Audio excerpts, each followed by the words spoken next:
Hey, everybody, welcome back to the Philanthropy Mastermind series. I am your host, Jay Frost, which means I get to sit back and learn from great people, and we're definitely doing that today.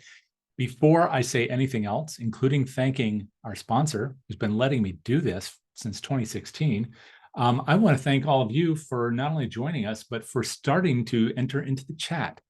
That's always a challenge, but today is about storytelling, of course, video specifically. And to do that, we have to say hello. We have to introduce one another to one another. So I want to say hi to Kristen and Lenita and to it looks like Carol and others here in the chat for saying hello and warming up the chat. And feel free to use that throughout, both as a sandbox for yourselves, but also as a way to talk to us if you have thoughts that you want to come across either to myself or to the panelists. Yes, please keep that going. Thank you, Scott. And then also we have Q&A. So if you're more of the formal type of person, feel free to use the Q&A throughout in order to ask those questions, those burning questions, so we can make sure to have those addressed throughout the session today and maybe at the end, or if they run over, I'll make sure to provide those to our panelists at the conclusion of the program so they can address them independent of that. So thank you again, Deborah and Sean and others for saying hello. We really do appreciate you doing that. Once again, I'm Jay Frost, and I've had the chance to do this series going back to 2016. And what that means is that we've had over 550 programs talking with the leaders in the field of philanthropy and fundraising about a whole bunch of different stuff. And fundamental to all that is, of course, the act of storytelling. And maybe even underneath that, foundational to it, is listening to other people's stories, not just trying to talk at people, but find out what they're really about. And if there are people who know that better than just about anybody in the field of fundraising and philanthropy, it's the people that we have on today. So I'm going to introduce them to you now. But before I do that, I want to tell you what we're not going to talk about, and that's DonorSearch. DonorSearch has been our sponsor again since 2016. You can find all the programs there over at donorsearch.net under the resources tab or on their YouTube channel, including a podcast that's great for the ear. So you can get that wherever you like to get your podcasts, including a podcast with one of our guests, Chris Miano. So Chris is of course, the CEO of MemoryFox. And he'll be talking to you in just a minute. But in addition to whatever you learn from him today, I hope you go check out his podcast. He has a real story to tell. We also have his colleague, Kylie Euler, who, in addition to being there at MemoryFox with Chris, doing the work that they'll tell you all about in a second, was actually a client or a customer of MemoryFox, going through their own kind of incarnation of creating video live from the stories, the sincere stories of the people who they served, and then that becoming a catalyst for the kind of work that she did with MemoryFox. And then someone who has been working with MemoryFox very recently, Kylie Lyman, who is the Director of Marketing and Communications at Horizons National. And rather than reading their bios to you, I thought instead I would try to lean back and see if we could invite them to tell you more about themselves in the spirit of this thing. So Chris, would you kick us off and tell us a little bit about you and about MemoryFox? Yeah, great. Thank you, Jay. Great to be on again and great to connect with you again. Like I said, my name is Chris Miano. I'm founder of MemoryFox. I came about it in a very roundabout way. I used to actually be in the Army. When I got out of the Army, I really wasn't sure what I was going to do with my life in a lot of different ways. And so I went back and I used my GI Bill to go back to school. And while I was there, I originally built MemoryFox as a way to interview pre-dementia elderly to be able to get their life stories.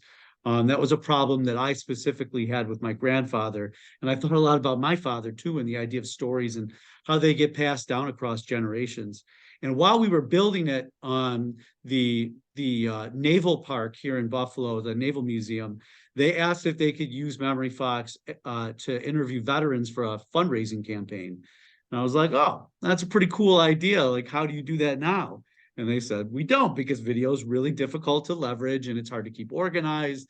It's hard to make look nice and share along, also all your fundraising channels and things like that. And so we decided to make a pivot right before COVID started.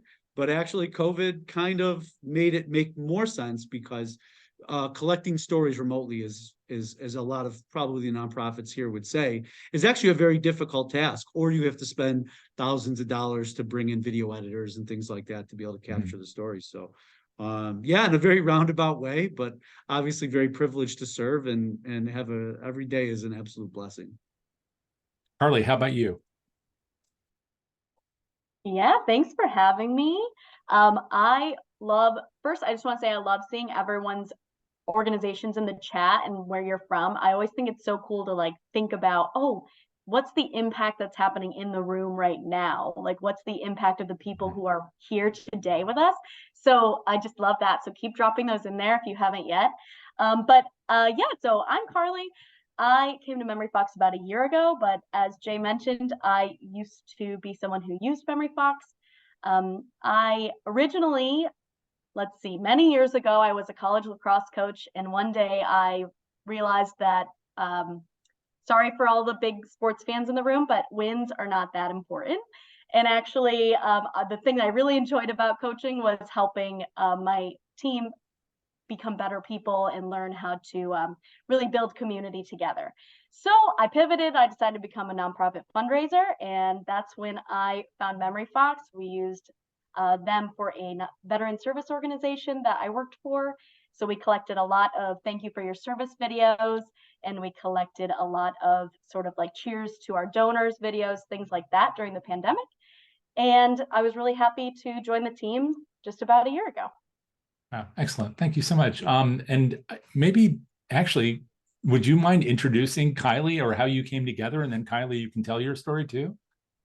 Yeah, sure. So Kylie is one of our storytellers here at MemoryFox. We reached out to her and we just knew that she hopefully was, or she probably was facing the same issues that I was facing when I was trying to figure out if I could use MemoryFox. And I'm really glad to hear that we have helped her with a solution. So yeah, Kylie, welcome. Thanks for coming. Thanks so much for having me today. I'm Kylie. I am the Director of Marketing Communications at Horizons National. I've been in the role for about 6 years now.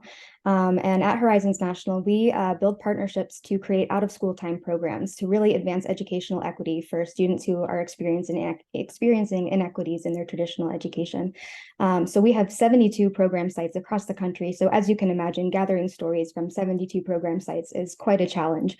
So using a service like MemoryFox has been awesome to kind of get those firsthand stories. But my job is all about promoting those stories, elevating our brand, and really getting to tell the firsthand stories of the people that our programs are impacting. So I'm really glad to be here today. One thing I'll definitely try to remember to ask you about is how to deal with sensitive issues on video and working with your clients, your customers, your friends, all the people who support you. And I know you'll be able to talk about that because of working with kids and inequities. And obviously, Carly and Chris, that's something you know well from lots of different campaigns, but especially working with veterans. Those stories are very sensitive also. So in each of these cases, I guess one of the things that might hold people back would be, oh, can we really ask people to tell that? It's hard to do that. But there are probably lots of other impediments too. But before we get into the impediments, maybe I can just ask you all to talk about the why of this thing. In our description, we had talked about how nonprofits need to elevate their mission and meet and exceed their goals through video. And when I was rereading that today, I thought, well, wait a minute. I may believe that, and obviously the three of you do, but I don't want to assume that. Maybe we should discuss that for a minute. Why video? I mean, there are lots of different platforms that we have, even arguably with social media, that one can post pictures. There are text-based media. Obviously, a lot of us grew up using text in different formats. That's a very powerful thing. The word, words are powerful instruments. Why video? Why for each of you is video so central to this storytelling and to funding mission? Yeah, if you don't mind, I'll kick it off. I have some stats right here. I'm a big stats guy, so I love to have look at the stats of it. But these are really interesting, right? So most of all, video is more memorable. Video stories are remembered 22 times more than just facts and written facts. And there's a reason for that, right? We are ingrained since the beginning of humanity, like storytelling is how we connect on the most primal level.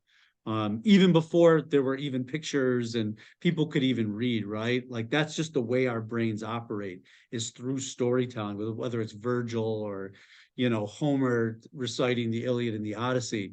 These are ancient traditions. So we're just wired to remember stories better. Another thing, and maybe this just dovetails out of it, fundraising campaigns that incorporate video generally receive 114% more funding than campaigns that don't. And that's a pretty big number. That's more than double. But you can imagine why, right? Video takes that person takes the mission right into the living room of the person that you're trying to influence and inspire. And then lastly, 62% of users say they become more interested in a brand after seeing a video of that brand first. And so some of it is also just modern tastes. I mean, we can't run from it, right? Regardless of what we all think about social media and TikTok and Instagram and all these things, they're sort of here to stay, and they're how people consume information in a lot of ways. And so rather than try to swim upstream against it, find a way to ethically leverage those platforms in a way that elevates the people within your community. Yeah, and that ethically fits into that question I was trying to form about sensitivity, and so we definitely should address that. Both of you, Kylie, have in different lives with different organizations lived through the impact of video. And maybe I can throw this to you first, Kylie. You were using video before you started working with MemoryFox. I'm not asking you for an endorsement of MemoryFox. Obviously, you all get along, but rather just as you made that journey about maybe pre-video into doing video solo into working with counsel on video, maybe forming the question that way.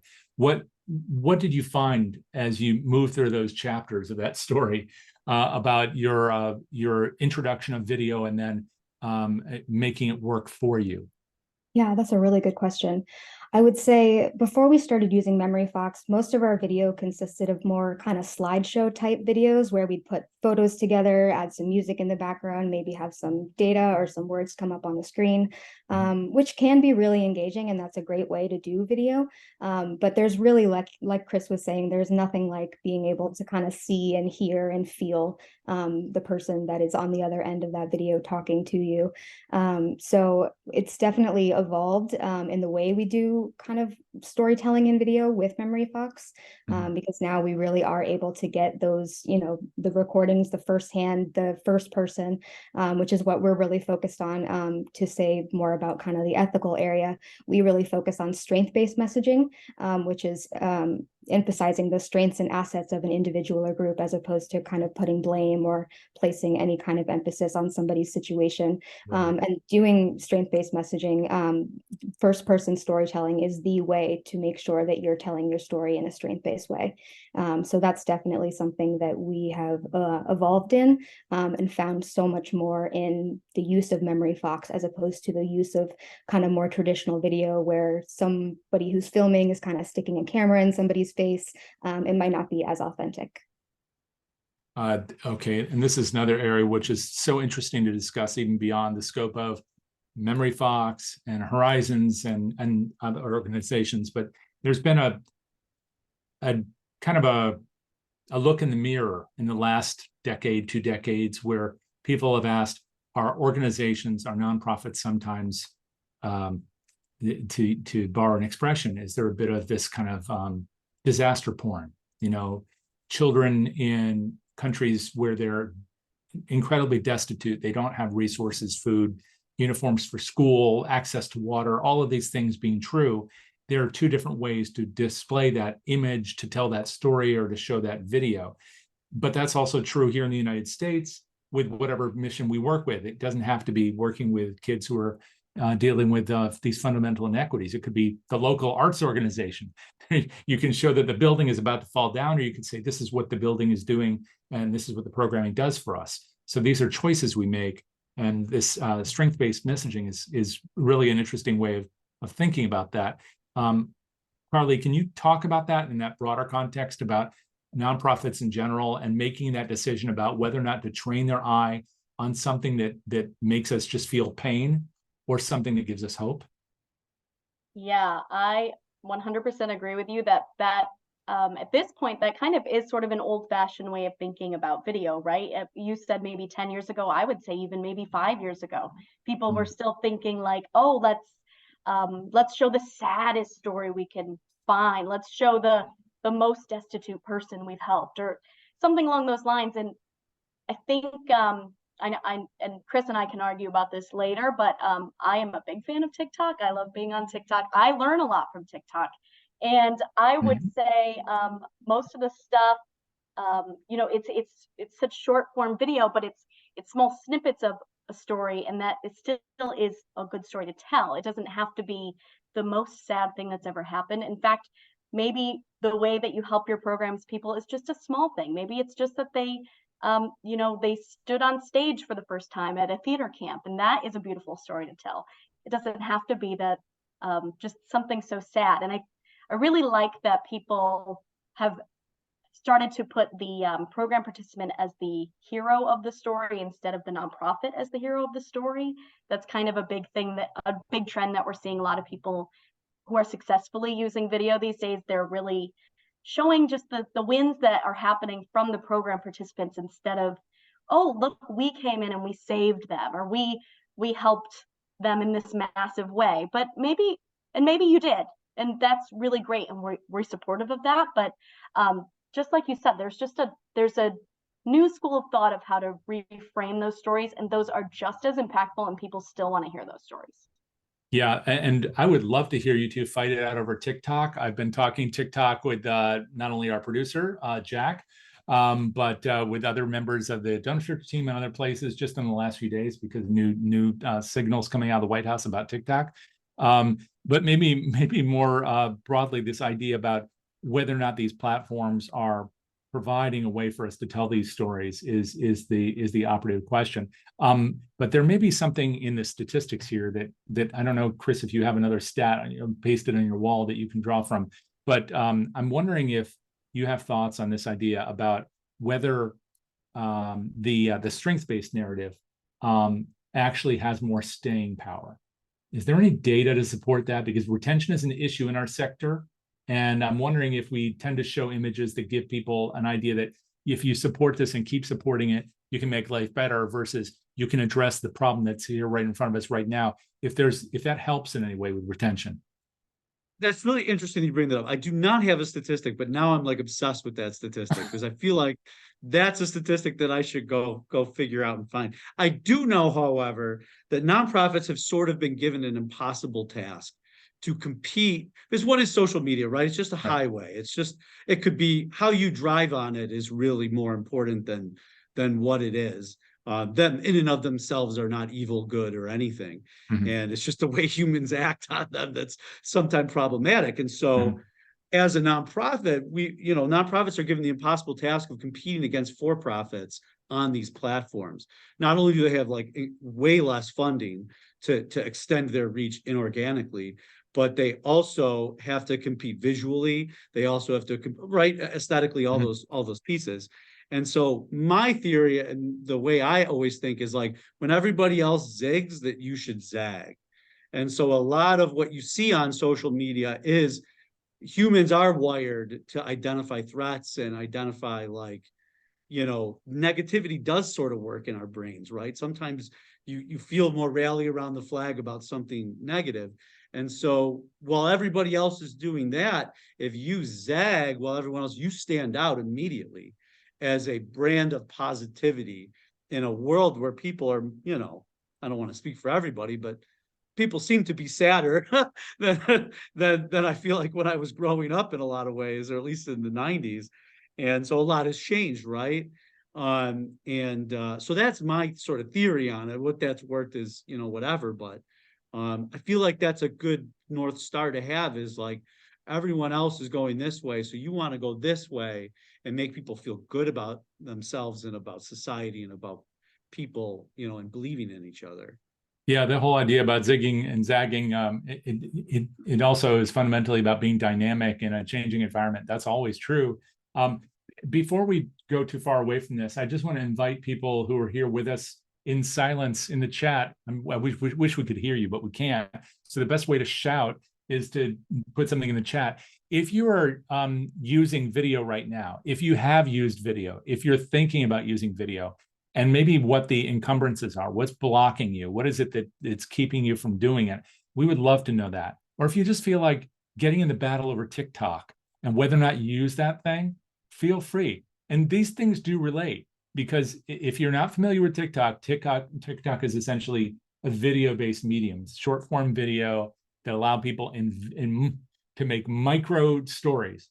And that may be people dancing. It may be, a little thing from, well, there's a lot of content there.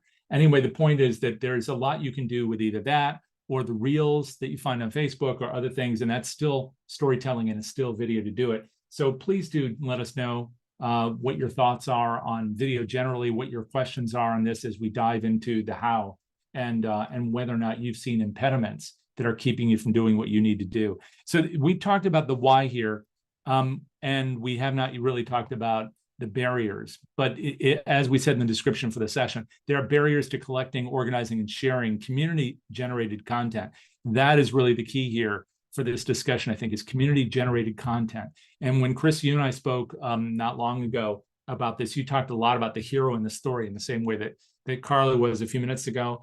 And I'm sure that that's the kind of thing that you're thinking about also, Kylie, in that you can put your camera on anything, and I guess you can make that the center of attention, but that's not the same thing as finding who the hero in the story is. And we make choices, and some of those choices are rational, but they're very pat, and you just said, maybe we should zag when others are zigging. I'm wondering if you can talk about community generated content, as opposed to sitting in a room together and saying, this is the story we need to tell. So this is the person who's going to be our hero. This is what they're going to say. We're going to write them a script, which I think is maybe what people go to when they think about video. Yeah, so who wants to take that on? Yeah, sure. I can start there. So, yeah, okay. So you've made a lot of really good points here. I will say first, you're right. You can't start with writing the story. That used to be how things were, right? You would hire a videographer, you'd start storyboarding, you'd think, well, here's what I want my video to look like. Here's how I want my big ending to look. And then therefore, let me find things that go in the middle. And I kind of need the people to say exactly what I want them to say. So I probably did write them a script. And we, as we know now with TikTok and with Reels, with Facebook feed, like all those things with all the short form videos, like the real key to when those are successful is just the authenticity of them. So it's, you have to kind of start rethinking about, well, what are the things that we used to do and how do we bring them into the future, which is, what we're talking about today, right? Video is not the future, it's now. And we're saying that really when you put the power of the storytelling into the community's hands directly, that's when they're going to be able to tell their most authentic story, where they're the most comfortable. They're going to say exactly what they are feeling, at that point, instead of a lot of times if you were going to interview somebody with a big video camera in their face or something, we would hear the first thing they might say is, okay, but I don't want to sound stupid. I don't want to look stupid. I don't want to feel, exploited.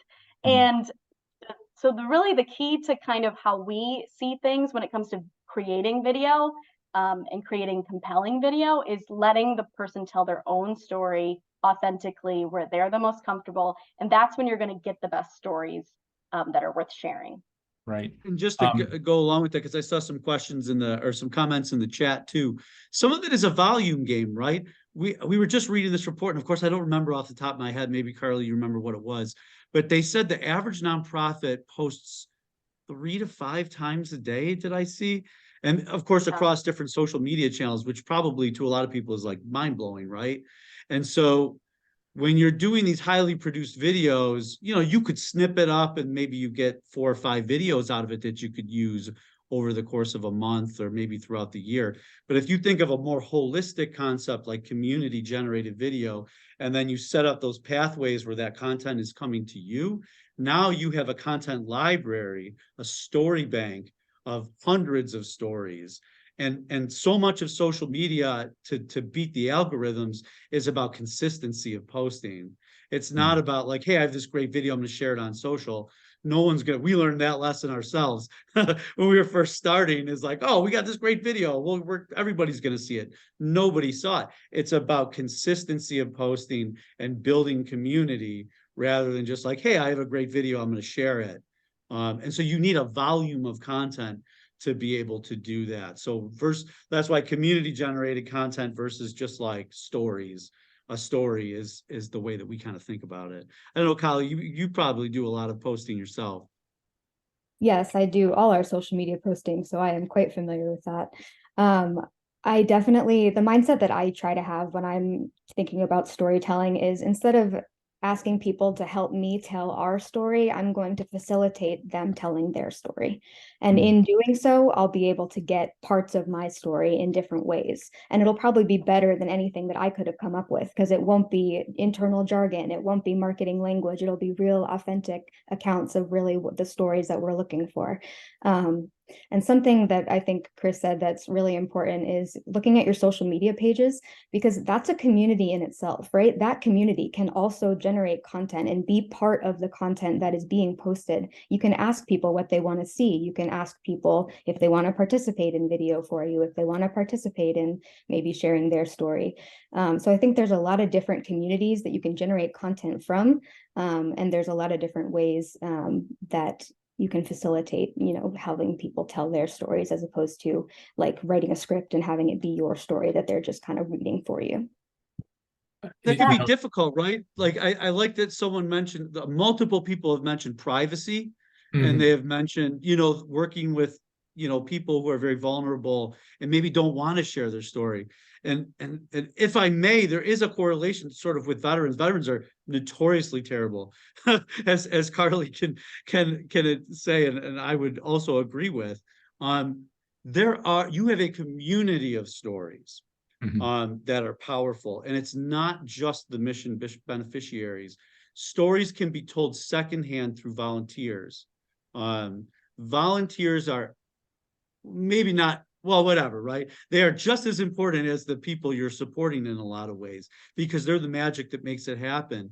And so when you elevate them, you're also elevating your mission, because then you're hopefully increasing the amount of people that want to volunteer where you work. You're making them feel good about their volunteer experience. They'll tell others. And so there's a lot of ways to leverage video that aren't just collecting from mission beneficiaries. We have a lot of food banks, for example. It is very difficult to collect stories from people who are clients at food banks, right? But volunteers are very much more likely to share a story or a secondhand story. So that's sort of what I would recommend when it comes to those types of things. Right. I want to make sure I open the door for you, Carly, to make any comment before we maybe take head on some of these points that were made in the chat. Any thoughts on this? Yeah, I was Chris kind of read my mind, because I was going to say the same thing. It's we do get that question a lot, like, well, what if the people that I serve are not ready to tell their story, or they don't feel comfortable telling their story? That's 100% okay. And we totally respect that. And obviously you do as well. I mean, that's why you're doing the work you do, right? But you have a plethora of stories still at your fingertips from the people who are working in your programs department. You have your board members. Like, why are they serving on your board? What is compelling about your mission to them? How long has your CEO been at your company, and why?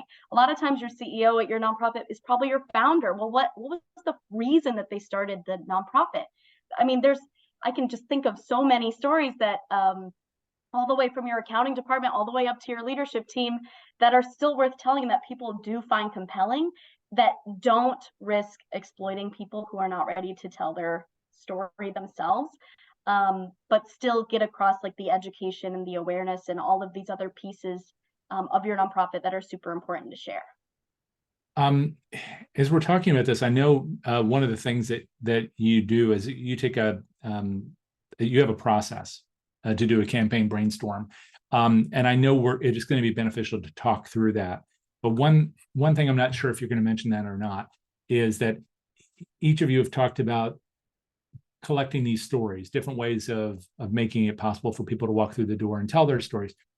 do you view the storytelling as something that goes beyond the scope of an individual campaign? In other words, there are people probably coming through our Facebook pages, walking through our events that we're meeting every day. And I wonder if we need to think a little bit about the people that we know, that we serve, that we work with, as kind of like StoryCorps, where we collect the stories all the time. And then we're able to use those stories for campaigns rather than just collecting stories for a campaign. Yeah, I can hop in on that because I feel very strongly that nonprofits need to collect stories all year round and not just right before you're ready to write your fundraising appeal or right before you're ready to make an impact video for your upcoming gala. Yeah. It's just super important to collect all year long, all these short stories, and then just making sure that you have the tools to do so is really going to make it so you're a lot less stressed out when you're looking for that one impact story that's like going to blow everybody away. Well, if you're collecting all year round, you have a lot to choose from. So yeah, I definitely agree with that. And Kylie, I saw you nodding. So is that something that you do there? Yes, definitely. So, I mean, we have open MemoryFox links that are year round that we'll send out, as reminders, share your story, tell us about your Horizon summer, tell us about, something great that happened in your classroom or at your program this summer. We also do regular surveys. So we're constantly getting, quotes and testimonials in that way as well. And I feel like every time, someone's at a program at our schools or with our students, they're kind of collecting content. They're listening to what the students are saying. They're in the program themselves, kind of living it and gathering those stories as they are there. So I feel like in every interaction and every kind of opportunity at a program, there's always story collection going on as well. I wonder if that very process just primes the pump. And by the way, I don't know if anybody even knows what that means anymore. It's like a broken record or other expressions we use, but it's literally when you're trying to get water out of the ground, you have to pump that thing a whole bunch of times before. Yeah, I grew up in the country. I know exactly what you're talking about. Yes. Yeah. So I wonder if you do open the door to lots of stories and people start telling them, and then other people find out they've told their stories, if that just becomes easier for everybody, if you've primed the pump. We definitely do see that. We have an emerging alumni board that has been growing over the past year. And the fact that those alumni have been able to connect and network and tell their own stories among themselves has grown that board exponentially. Just the ability to get together and have that kind of camaraderie of they were all in the program, they're all alumni, they all kind of have that background. So even just being able to use video to say, hey, join our group, we're talking about this today and we're so excited, and here's our Zoom information, whatever it is a great touch point to kind of get people involved in different, organizations, different volunteer opportunities, et cetera. And Chris, let me ask this of you. Is it also beneficial to keep going back?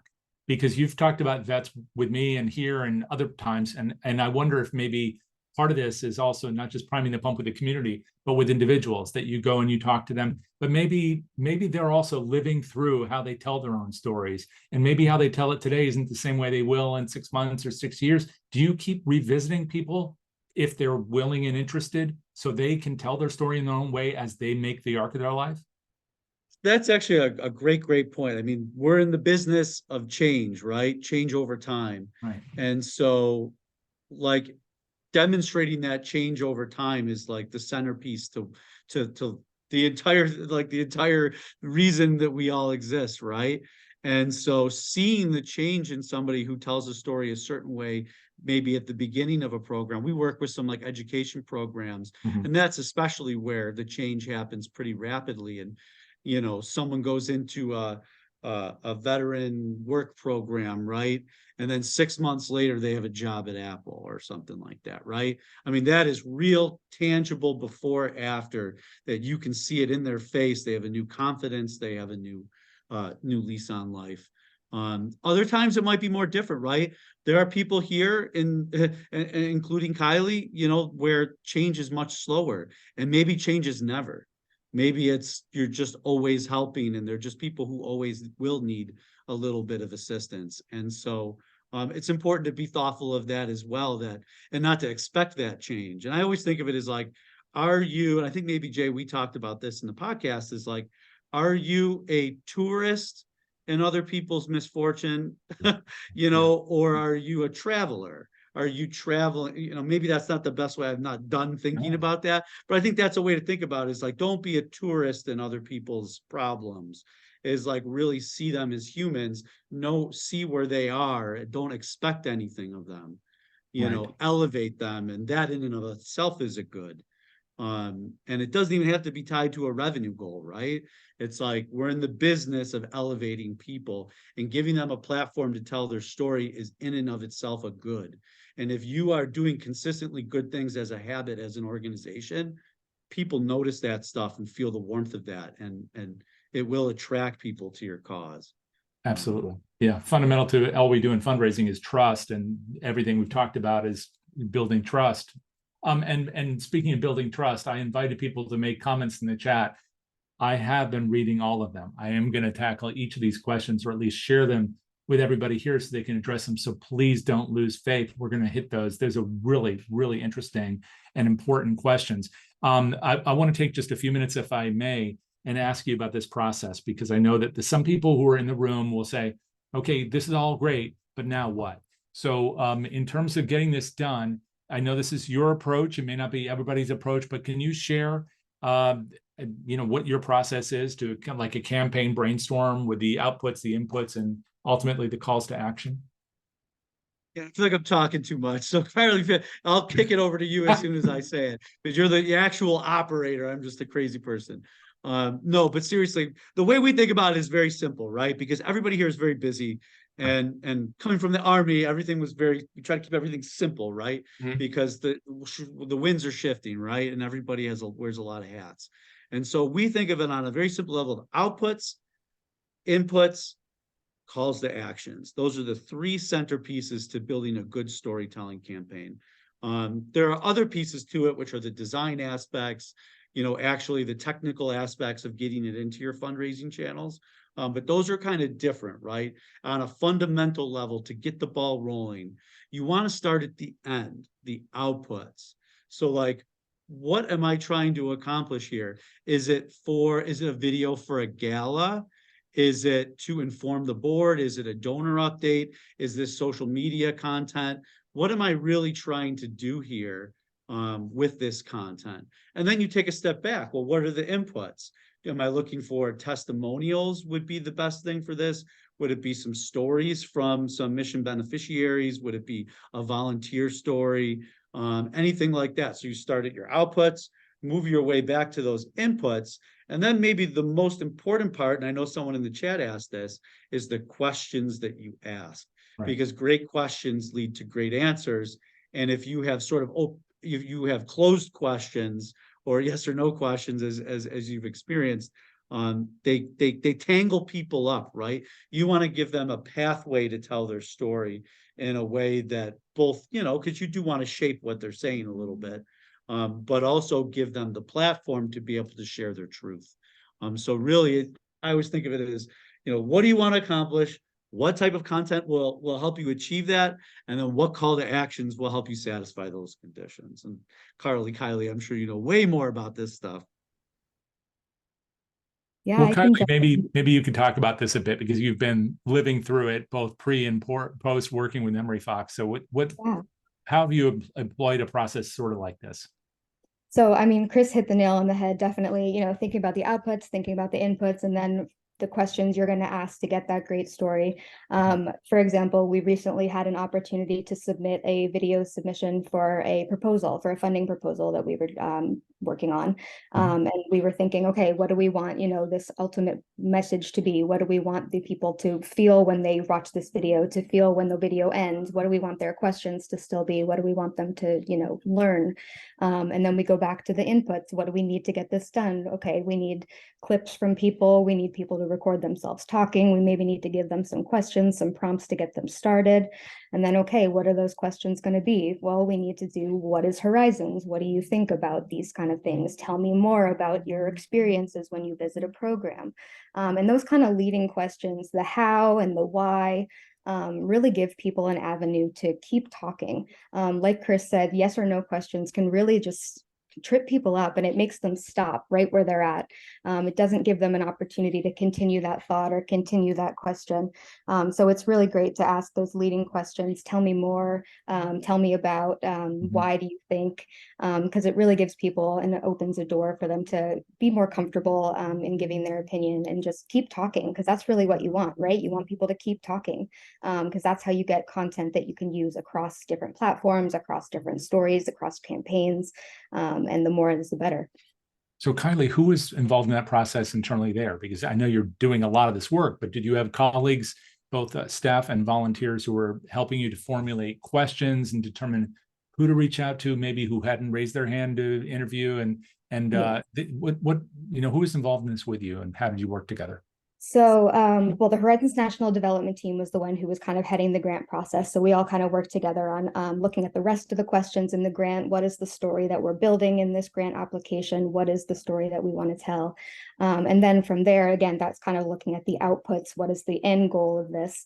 And then we go back to the inputs, and we ended up having our CEO, our executive vice president, 2 of our alumni, and 1 volunteer who were willing to record for us. So through all of that, we got some great content, and we were able to splice the clips together, which is part of my job, doing some of the video editing and keeping together, to put together a really great 32-second, really quick little touch point about what is Horizons and what makes Horizons great.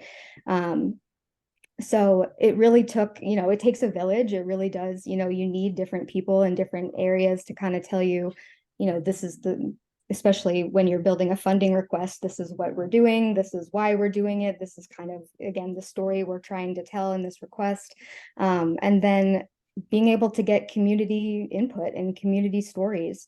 We reached out to, I think, 10 people and had 5 people respond positively. So pretty good ratios. But again, top of the funnel volume is kind of where it's at.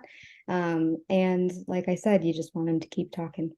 3 quick follow-up questions, if you don't mind. One is, how much time do you think prep to come up with, in the end, 32 seconds? So all the things from thinking about it in the first place, doing all those interviews, discussing this with people, and then finally doing the edit and having a released product?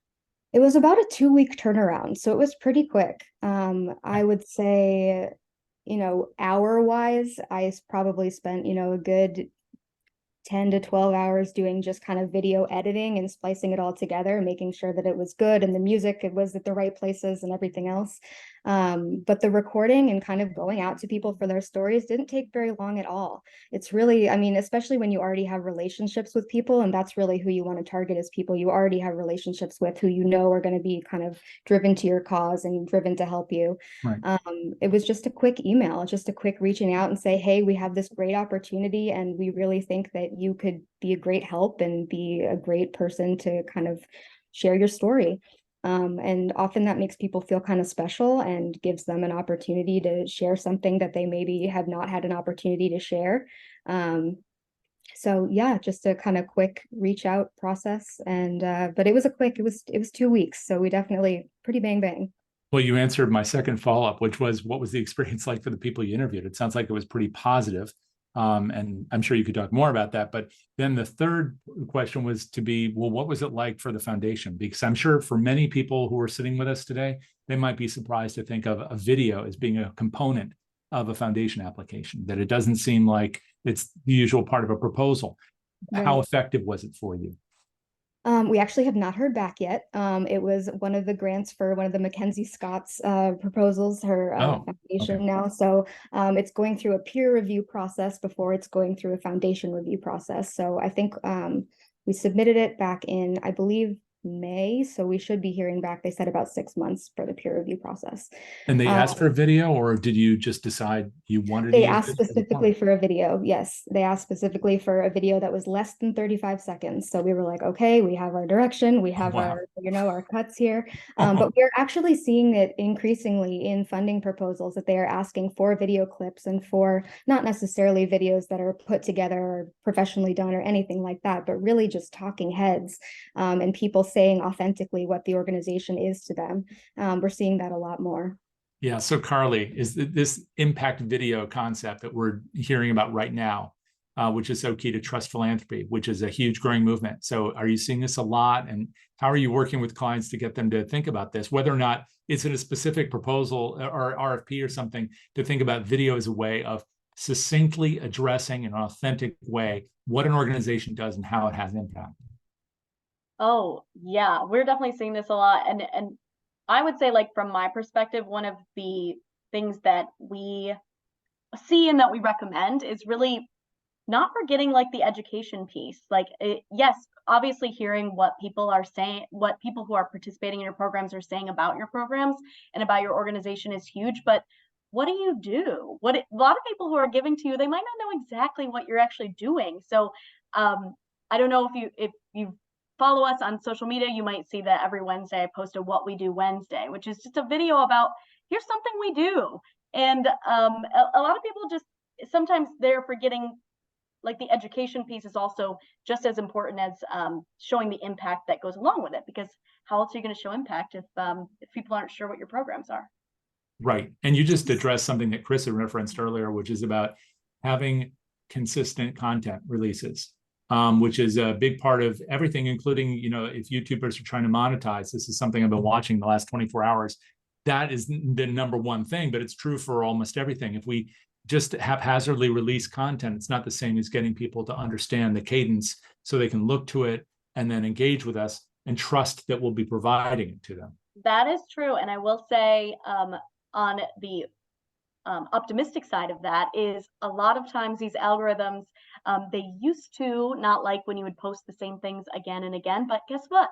Now they love it. So even if you have just a few short videos that you are really proud of, if they are educational or if they are just like a great short clip from somebody, don't be afraid to post it again, because you're gonna reach out, you're gonna hit different people with it. Not everybody saw it on your list, so go ahead and post it again. Don't be scared to do it. Also important to remember that you're always going to have new followers coming in. I mean, hopefully your page is growing and you're always going to have new people visiting your page and engaging with it. Every time you put a social media link on a postcard, on anything, someone's going to click that link that maybe hasn't clicked it before. So you're always going to want to have that fresh content that's teaching people what your organization does as you go, because otherwise the people who are new are just going to drop into some random content and they'll be like, what am I looking at? Yeah. That's very important. Yes. If you don't mind, I'd like to take a couple of the questions out of the chat and just pose them to you, almost like a lightning round or something.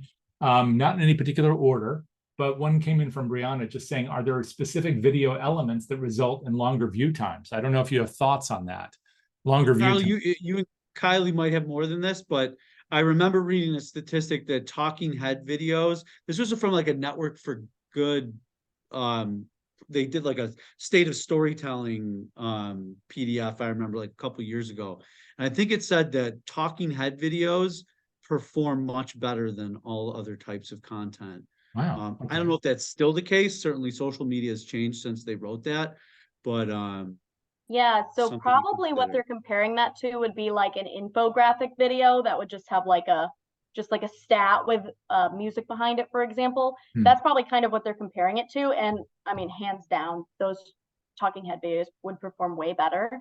I would also say we're seeing videos getting shorter and shorter. So in terms of view time, I guess my follow-up question maybe to you, Brianna, is, are you talking about percentage of the video being watched, or are you talking about number of views? Because if you're doing videos, you could do it in a loop where people can watch it several times in one sitting, and that's going to also boost the engagement when people do that. This is a good, it wasn't a question, but it's a good follow-up to that, which is Linda posted earlier saying, challenged by making short, meaningful videos. And I know you've talked about boiling something down to 32 seconds and why you did it.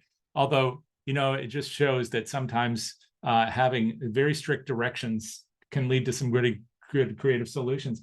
But I'm wondering if that's a typical problem, because if you do open the doors to people telling the stories, that's a wonderful thing, but sometimes they have a lot to tell. So are you challenged by that, Kylie? I mean, when you're trying to get people to tell the story and then edit it down? Definitely. I would say, it's not something that I have found can be avoided. I think that people I want them to be talking, right? I want them to kind of ramble and I want them to kind of give me all their thoughts. But obviously when it comes to the end of it, I don't want to have to cull down a 3-minute video just to the 6 seconds that I'm looking for. So a way that to do this is to really ask directed questions. Make sure that the questions you're asking are really specific and are really trying to get to, the kind of answer that you're looking for. Again, those kind of questions, the hows, the whys, the tell me more about, you can ask very specifically, tell me more about your experience doing XYZ. And another way to do that is also to have multiple questions as opposed to just giving people, I know on MemoryFox, this is an option where you have multiple prompts for people to answer. This is sometimes a good way to get people to think about things a little more separately because they know that they can answer, one thing here and one thing here. So having multiple prompts can sometimes help with that too, to keep people's responses a little bit shorter. I could piggyback on that. So video doesn't just have to be stories and storytelling, although everything tells a story, right? If you were to go around and take a video, go into each office of everybody saying thank you or something of like a grant that you got, right? I mean, that goes a long way. You put those together. That in and of itself is not, you wouldn't qualify that as a story, but it does tell a story about your organization. And now those are very easy, quick videos that you can put together in a couple minutes, or a happy birthday to a donor or a volunteer. I mean, those are things that people really value, that aren't necessarily like traditional social media style, content. Absolutely. In fact, that reminds me of something. I've been asked for B-roll on projects. I don't know how many times I keep forgetting to ask for it because I tend to ask people questions, but I don't sit around taking aerial shots with drones. But B-roll is or essentially additional shots that help to describe a scene. Maybe it's a place, maybe people at work. It could be different ways of illustrating what people talk about. Is that important also in this whole process? Do you make a space for that additional content? I think that is I'm really glad you brought that up because that is a really good point. And B-roll is not that hard to capture if you do keep it front of mind and actually do prioritize it. And I think a lot of times if you are collecting a lot of content and you do plan on using a professional videographer, for example, you can save a lot of money if you capture your own B-roll and send it to them instead of having them come in and film you working. And it's easy to do. You just get a phone stand. I routinely will just film myself working, for just a few minutes. Don't tell my boss, Chris, but maybe I'm actually not working while I'm filming it, but I look like I am. And then I can use that for several other videos because it's just me working and I can put some graphics over it. I can put some stats over it. I can do like some quick tips over it. And just having that kind of stuff is, I just think it's really helpful to keep on hand for when you have something that you just want to put out there in video form, but you don't have like the voice to capture it. Right. And by the way, Chris, she's always working. I mean, at least that's my impression. In a good way. I mean, you're not overworking your team, but so we had all these other great questions, and I'm going to have to do a little bit of choosing now and then provide the rest to you all later. But I wanted to make sure we did one that had to do with this kind of issue of, doing things ethically, as you said, Chris, or doing things sensitively, or so forth. And one came really early, and it had to do with trying to see where that is. And Melissa talking about being at an anti-human trafficking, sex trafficking organization and not having the opportunity to show the heroes who are the survivors, and asking if there are any thoughts on how to create the hero without live video, or maybe, by extension to add to that, if you don't mind, Melissa, ways that you can make sure that the people who are these heroes in these stories get featured, but in a way that is appropriate, that is sensitive, that is in keeping with their needs and their interests, putting those first. How do you deal with those kinds of super sensitive issues? And in fact, Kylie, I'm sure you'll have thoughts on this again because of kids, where when you're dealing with kids, a lot of times, even if you're going to a PTA meeting, you're not going to be taking pictures with kids in there because it's a sensitive issue. So if that's an issue at a PTA meeting or fourth grade strings recital, or a soccer game, then it's going to be a huge issue when you're dealing with health or educational inequities. So how do you address the sensitive things, still keep them front and center? Yeah, it's a really good question, and it's hard. I mean, I will not make it sound like this is easy work at all. There are very, very sensitive situations that we have to deal with. I mean, obviously, always have an anonymous option, no matter what you're doing. If you're giving people the option to share their stories anonymously, that automatically might make somebody a little more comfortable. You can make it very, very explicit that you will change their name, that you will not be using their name or age or anything. Oftentimes that explicitity helps. What else do we do? I mean, personally, at our programs, whenever the parent signs an application, they do check a box that does consent or not consent to them sharing videos. So we do kind of have that just kind of on the back end. But when we do kind of one-off projects or specific things, we'll often make a little consent form where we'll send it to the parent, and we'll make sure that both the parent and the child has signed it. So the child is not being spoken for by the parent. The child does have their own voice in that situation. Do you have any thoughts on this, Carly, Chris, ways that you deal with sensitive information and sensitive, subjects and stars of these videos? Carly, you work with veterans. I know it where you were. I mean, you probably have some firsthand experiences.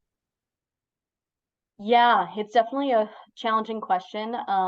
There are a few things. Kylie did mention a lot of the things that we used to do. So we would collect the consent up front, and we would let them see the video or whatever we come up with before we would post it publicly. We by no means would want to share anything that they would feel uncomfortable with. So that was always top of mind. We actually we would also do the changing of the identifying factors. So maybe we would keep in the branch of the military that they were in, but we would change the location that they were stationed at or something. So they would not feel like they could be found, I guess, or identified. We would do a lot of stuff like that. But I would say, sort of as a general rule, and again, I'm so excited that this topic has come up and that it continues to keep coming up, but we're big fans of trauma-informed storytelling, and we have a partner with Maria Bryan, and she's always finding new compelling ways to encourage people to be able to tell better stories by really just making sure that the storyteller still feels empowered in their own storytelling. So I guess if anybody is having is really interested in learning more, I don't claim to be an expert on that, but I would say I do know an expert on that. So if you do want to connect with Maria Bryan, we'd be happy to facilitate that. She's wonderful. This is really tough. Sometimes there's no answer. Oh, sorry. Sometimes there's no answer. Sometimes it's just really hard, and there's no getting around it. You just find other people to talk to. That's why I think volunteers can be good, employees can be good. We are students too. I mean, we're very excited about what we built, right? But I mean, every day we're always having these conversations with both our partners and internally. So if you all ever reach out and you have better ways of doing this stuff, I would love to hear it, because it's very difficult and you have no easy task. Well, I guess that's a subtext of all of this, is that when we open ourselves up to talking with people at this real authentic level, then we're going to hear things maybe we weren't prepared to hear before, and we have to honor what we hear and the confidentiality in which they're provided. And you've provided practical steps as to how to approach that. But I guess we're all learning together, and that's why MemoryFox is in business, is that you help people navigate that. If people want to learn more about either MemoryFox or Horizons, or contact any of you, could you share places where they could do that? Sure. So if you want to learn more about MemoryFox, we have a website, it's memoryfox.io. You can also follow us on Facebook, Instagram, YouTube, LinkedIn, TikTok, and I might have missed one. Oh, Twitter. Well, X. You can find us on X as well. And yeah, we would really just love to hear from you. If you have any further questions, that would be really wonderful. Great. Okay. Kylie, you want to share you can find me at horizonsnational.org. You can find all of our staff on there, but that's a great overview of kind of our network and our programs. If you want to contact me, I can drop my email in the chat. Would be happy to talk with any of you more about strength-based messaging. We actually have a guide that I'd also be happy to share. We are also on Facebook, X, Instagram, LinkedIn. So come and find us and follow us. We'd be happy to have you in our community. And if you are reading the chat, you'll see some of that appearing there. And thank you for being willing to do that, Kylie. Jack is also dropping some information in there, including a link to Horizons National. So you'll see that right there. And in addition, you'll find at the end of the program, which will be coming up in seconds, unfortunately, some additional slides, including a little QR code. So if you're looking to see a recording of this and share it with colleagues or friends, or you want to see anything else that's been in this series, including listening to this amazing interview that I had the privilege to do with Chris, you'll find all that on the DonorSearch site at donorsearch.net, where you can also learn a lot about your donors. So if you care about your donors, and I sure hope you do, you can learn a lot about them through DonorSearch. I won't tell you any more about that. I'll let it be a mystery until you open that portal. Take a look at the QR code. You can go ahead and bring out your phones now and look for that. But also in the chat, you'll find the rest of these links. And also, you will find a letter coming to you. I should say an email coming to you. And that will include some links to this recording and some other content. So please be on the lookout for that. If you don't see it in the next 48 hours, look in your spam filter. And if you're not getting regular announcements about sessions like this one, just make sure you go to the DonorSearch main page, the homepage, and up at the top, you can sign up for their list. So that's enough of that. I just want to thank these three amazing people for sharing so much today, and also making it possible for so many other people to share their stories because of your work. Thank you, Kylie, Carly, and Chris, for your time and for sharing all this with us. Thank you so much for having us. This was great. Yeah, thank you, Kylie, for being here. This is amazing. And Carly, Jay, Jack. And just so you know, Carly and I didn't just dress the same today. These are our fancy new MemoryFox flannels. He wouldn't keep admit an eye that out he for wants to us. dress like me. I know. All right. Well, when it gets colder here, we may try and do the same thing. So Jack, get your flannel ready and watch for that in a future episode of the Philanthropy Mastermind series. But until then, just take care, everybody. Stay healthy. We'll see you next week. Thank you all for what you do. Yes, thank you all.